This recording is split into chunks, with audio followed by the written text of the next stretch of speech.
오늘도 변함없이 사건 반장 시작합니다. 사회부 공다솜 이도성 기자 그리고 사연 많은 두 분 양지열 변호사 상담 전문가 박상희 소장 함께하고 계십니다. 안녕하세요. 네, 안녕하세요. 자, 제가 사연 많은 두 분이라고 그랬는데 먼저 양 변호사님, 네. 왜 이렇게 오랜만에 나오셨어요? 제가 이제 자가격리 중이었습니다. 뭐 때가 때이니만큼 코로나19 다들 많이 조심하시기 바랍니다. 저도 뭐 조심하다 조심했는데요. 예. 확진되신 분하고 동선이 겹치는 바람에 이런. 그리고 그때 하필 제가 마스크를 안 쓰고 있었던 바람에 2주 동안 푹 쉬다 나왔고요. 두 번의 검사 결과 모두 음성이어서 안심하고 이 자리에 앉아 있습니다. 알겠습니다. 새해 건강하시길 바라겠습니다. 자, 그리고 오늘의 진짜 가장 주인공 같은데 이 박상희 소장님, 좀 안녕하세요. 얼마 만에 나오신 거죠, 사건 반장? 저 사건 반장 2년 4개월 만입니다. 그동안 뭐 하셨어요? 왜 안 나오셨어요? 저는요, 저희 아이가 하나 있는데 그 네. 아이가 아주 그 사춘기를 혹독히 알았어요. 그래서 아이를 좀 돌보고 싶어서 2년 반 동안은 아이와만 둘이 아주 좋은 시간을 가졌고요. 물론 가족과 함께. 근데 사건 반장에 다시 돌아오게 되니까 정말 친정에 오는 기분이 이거구나. 정말 사랑하는 사건 반장이 이렇게 잘 있어주니까 너무 감사하고 기쁩니다. 그렇군요. 자, 제가 특히나 이제 박상희 소장님을 좀 저는 정말 잘 아는데 우리 공다솜 기자 같은 경우는 잘 모를 수도 있을 것 같아요. 왜 뭐 유명하신 분이신가요? 약간 좀 발연기 같은데. 화려한 과거가 있으신가요? 지금 나오고 있네요. 1993년 정말 연예계를 충격의 도가니탕으로 몰아넣었던 걸그룹 SOS. 예. 자, 이 사진 한번 보시죠. 정말 너무 하나를 없게. 공다솜 기자는 저 때 태어났고요. 그렇죠. 저는 저 때 고등학교 2학년이었는데 서태지와 아이들 데뷔 막 하고 이럴 때 아닙니까, 저 때가? 네, 그렇죠. 정말 대단한 우리 제작진 정말 여다 뜨거운데요. 그래서 저는 이 서태지 씨를 실물로 여러 번 보았다는 것이죠. 네. 공연과 함께 공연은 못했지만 저희가 일본으로 가서 많이 활동했는데 그때 서태지와 아이들도 일본을 많이 활동해서 그렇군요. 좀 기사는 많이 같이 났죠. 그렇군요. 제가 들어오기 전에 우정의 그 유튜브에서 걸그룹 SOS 공연 장면을 제가 찾아봤는데 우정의 무대에 그 군부대 찾아가서 하는 우정의 무대 있지 않습니까? 거기에 SOS가 나왔더니 막 군인들이 막 좋아서 막 죽는 거예요, 막. 그래서 그때 진짜 인기 많으셨구나. 네, 정말 대단한 사건 반장이죠? 대단한 정말 많이 더 진화했네요. 네. 사건 반장 분위기가 좀 달라졌다는 말씀 먼저 드리겠습니다. 자, 그럼 이제 본격적으로 좀 시작을 해보겠습니다. 오늘 사건 법부터 시작해보죠. 판결 포인트 짚어보겠습니다. 오래오래 사세요. 오래오래 사세요. 앞서 이제 인트로에서 전해드린 것처럼 오늘 이 일본군 위안부 할머니들에 대한 일본 정부에 대한 이 판결이 있었죠. 오늘 재판을 마치고 나온 이 변호인이 한 얘기였습니다. 할머니들 건강하게 오래오래 사시면 좋겠다라고 말이죠. 저도 같은 마음이고요. 자, 먼저 이 변호인 소감 먼저 들어보시죠. 정말 감개가 무량합니다. 오늘 이게 우리 일본군 위안부 피해 할머니들 그간 당했던 거에 대한 최초의 지금 판결이라는 의미가 있지 않습니까? 그냥 오늘 재판부의 현명한 판결로서 대신하겠습니다. 부디 건강하게 오래오래 사셨으면 좋겠습니다.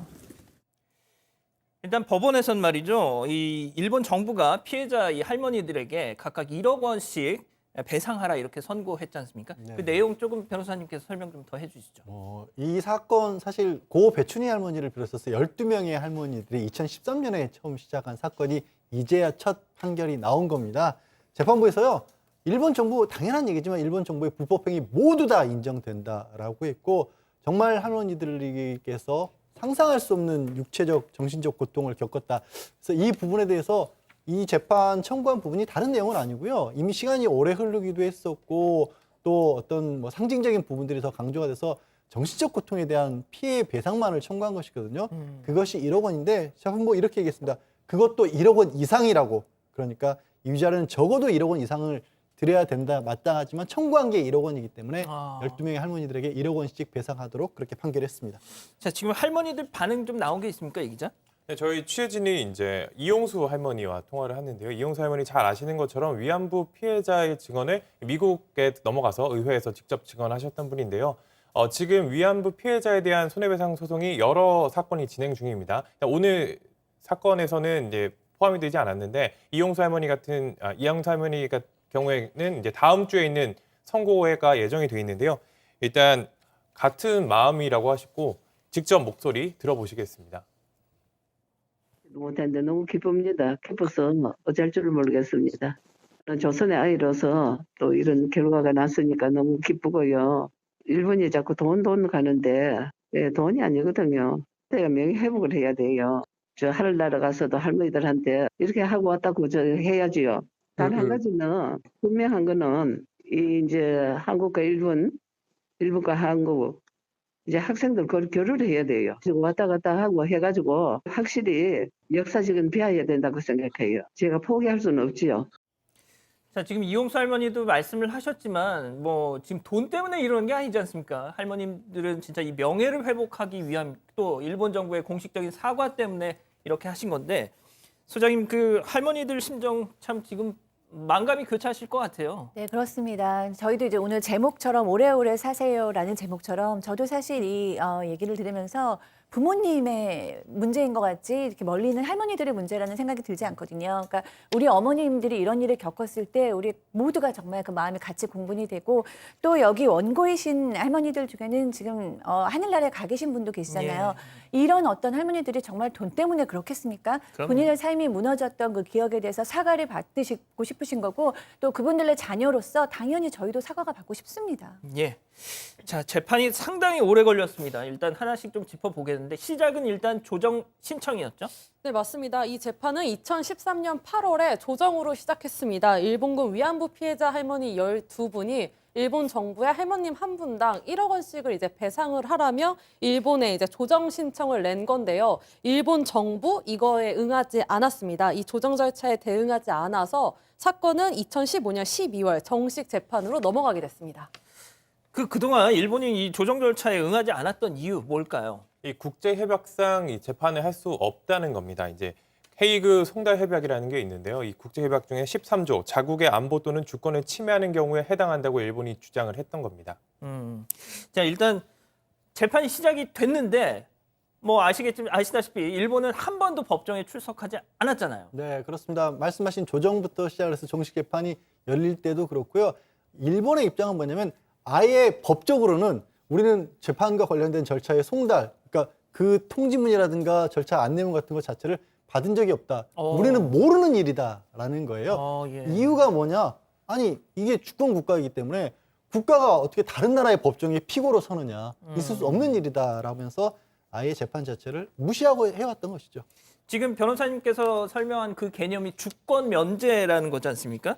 자, 이 기자 주권 면제 그 개념에 대해서 다시 한번 좀 설명해 주시죠. 네, 변호사님께서 잘 설명해 주셨는데 이 한 국가의 법원이 다른 국가를 소송 당사자로 삼아 재판할 수 없다 이런 국제관습법입니다. 일본은 이런 판단을 근거로 재판이 각하돼야 한다. 재판 자체가 성립할 수 없다 이런 주장을 했습니다.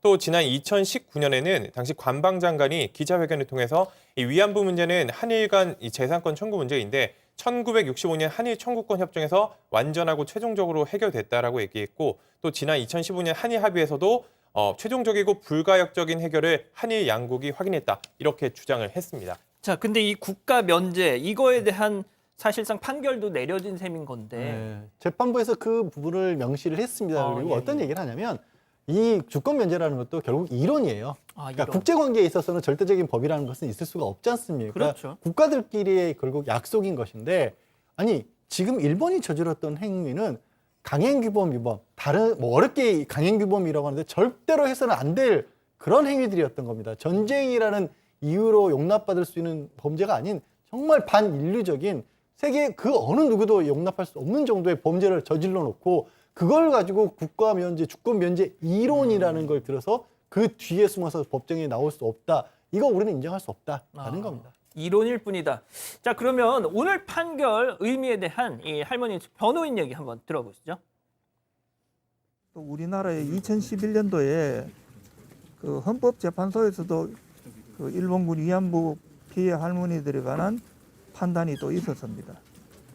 그리고 또 하나는 나치 독일군들의 그 인권 탄압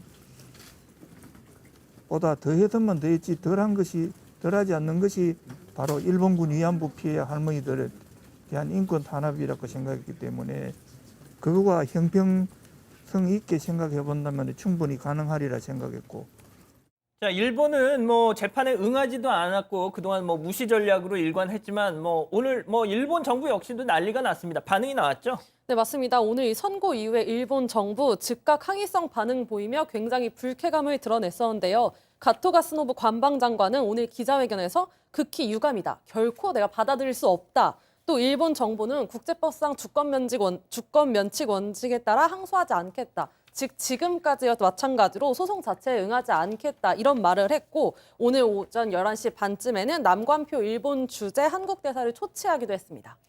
자, 뭐 자세한 관련 내용은 뉴스룸에서 다시 한번 좀 전해드리도록 하겠습니다.